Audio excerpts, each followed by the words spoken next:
परिमित संख्याएं chapter number 1 की ई एक्सरसाइज को कंटिन्यू करेंगे। इससे पहले अभी हमने क्वेश्चन नंबर 2 का फर्स्ट पार्ट देखा है। अब हम देखेंगे क्वेश्चन नंबर 2 का सेकंड पार्ट। तो इसके सेकंड पार्ट में कहा गया है -8/9 into 15/17 is equal to 15/17 into -8/9। इन्हें भी हमें सत्यापित करना है। सत्यापित करने का मतलब है पहले हम बायां पक्ष लेकर के हल करेंगे क्वेश्चन को और फिर हम दायां पक्ष लेकर के हल करेंगे क्वेश्चन को। यदि बायां पक्ष दाएं पक्ष के बराबर है तो हम कह सकते हैं कि जो कथन है वो सत्य सिद्ध हुआ या सत्यापित हुआ। करने का मेथड सभी क्वेश्चंस में बेशक डिजिट अलग हो सकती हैं लेकिन मेथड सेम रहेगा।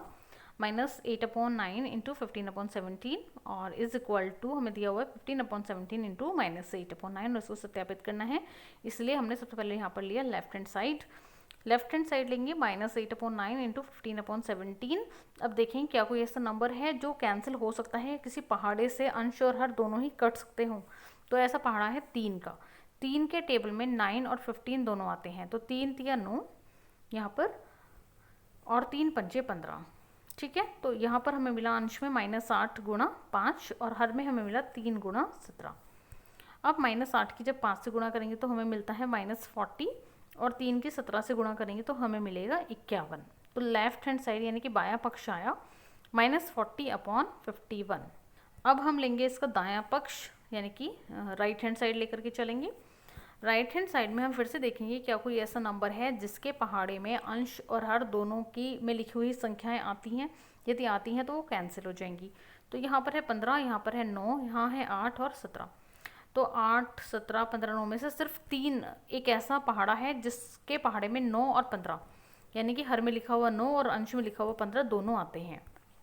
तो इसीलिए हम 3 के पहाड़े से इसको कैंसिल करेंगे। 3 3 9 और 3 पंजे 15। तो अब हमें अंश में मिला 5 गुणा -8 और हर में हमें मिला 17 गुणा 3। 5 गुणा -8 हो जाएगा 5 8 40 -40 और 17 गुणा 3 हो जाएगा 17 तिया 51। तो राइट हैंड साइड में अब हो गया -40/51 जबकि लेफ्ट हैंड साइड में भी हमारे पास -40/51 ही आया था सॉल्व करने के बाद। इसका मतलब जो दोनों कथन है वो सत्य सिद्ध हुए या सत्यापित हुए। क्वेश्चन नंबर 3 में हमें रिक्त स्थान भरने हैं तो इसको हम इजीली भर सकते हैं। अब हमने काफ़ी सारे क्वेश्चन गुणनफल के परिमित संख्याओं के गुणनफल के किए हैं तो उन्हीं के बेसिस पर हम इनको इजीली सॉल्व कर सकते हैं। फर्स्ट पार्ट देख लीजिए 2/11 इंटू -3/7 इज इक्वल टू -3/7। तो यहाँ पर आ जाएगा 2/11। ठीक है, तो इनको सॉल्व करने में कोई भी प्रॉब्लम नहीं होनी चाहिए क्योंकि इससे पहले हम काफ़ी सारे गुणनफल के क्वेश्चन सॉल्व कर चुके हैं। अब देखिए क्वेश्चन नंबर 4 का फर्स्ट पार्ट।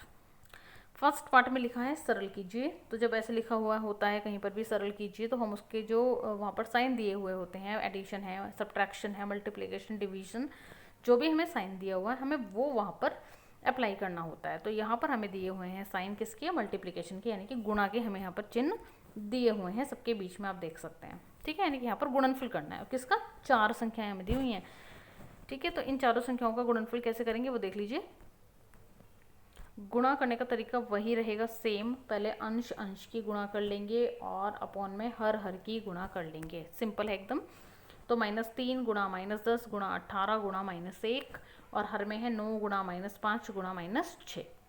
फिर हम देखेंगे क्या कोई ऐसा नंबर है जिसके पहाड़े में अंश और हर में लिखी हुई संख्याएं कट जाती हूँ। तो ऐसा पहाड़ा है 3 का। तो यहाँ पर 3 है, यहाँ पर आप देख सकते हैं यहाँ पर 3 है और यहाँ है 9। ठीक है, कैंसिल हो जाएगा। यहाँ -3 है तो कोई प्रॉब्लम नहीं है। जब कैंसिल करेंगे 3 एकम 3 तो 1 के सामने हम माइनस लगा देंगे। ठीक है, तो वो -1 हो जाएगा। तो इसको हमने कैंसिल किया 3 एकम 3 और 3 तिया 9।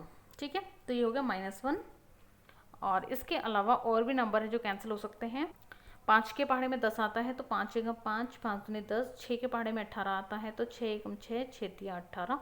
इस तरह काफ़ी सारे नंबर्स यहाँ पर कैंसिल हो गए। कैंसिल होने के बाद जो हमें डिजिट्स मिली हैं वो हैं -1 इंटू 2 इंटू 3 और 2 भी माइनस में है और एंड में है -1। ठीक है, और अपॉन में है 9 इंटू 9 का 3 हो गया कैंसिल होने के बाद। तो 3 इंटू 1 इंटू 1 और इसको हमने माइनस को हमने पहले ही कैंसिल कर लिया था। माइनस से माइनस कैंसिल, माइनस से माइनस कैंसिल, या फिर आप ऐसे भी कर सकते हैं माइनस के निशान की माइनस के निशान से गुणा हुई तो वो प्लस बन जाता है। माइनस के माइनस से गुणा हुई तो वो प्लस बन गया, तो वो जो माइनस वाला इशू था इस वाले एरिया में वो कैंसिल हो गया, सिर्फ एक माइनस बचा हुआ है, तो हम सिर्फ एक माइनस को लेकर के चलेंगे। ठीक है, तो सॉल्व करने के बाद हमें मिला 6/3। ठीक है, क्योंकि 3 से 3 यहाँ भी कैंसिल हो सकता था, पर कोई प्रॉब्लम नहीं, अगर आपने यहाँ कैंसिल नहीं किया है तो कोई बात नहीं। यहाँ हमें मिला 3 दूनी 6/3 और माइनस में है तो 3 एकम 3, 3 दूनी 6, तो अब जो माइनस सॉल्व करने के बाद हमें मिला वो है -2। तो इस तरह से जो भी हमें गुणनफल के क्वेश्चन मिलेंगे वो हम इन्हीं सारे मेथड्स से सॉल्व कर लेंगे। बस इसके लिए आपको प्रैक्टिस करना पड़ेगा, रफ कॉपी लेंगे, उसमें सारे क्वेश्चंस को सॉल्व करने की प्रैक्टिस करेंगे और जैसे ही सही आंसर आएगा तो आप फिर उस क्वेश्चन को फेयर कॉपी में लिख लेंगे।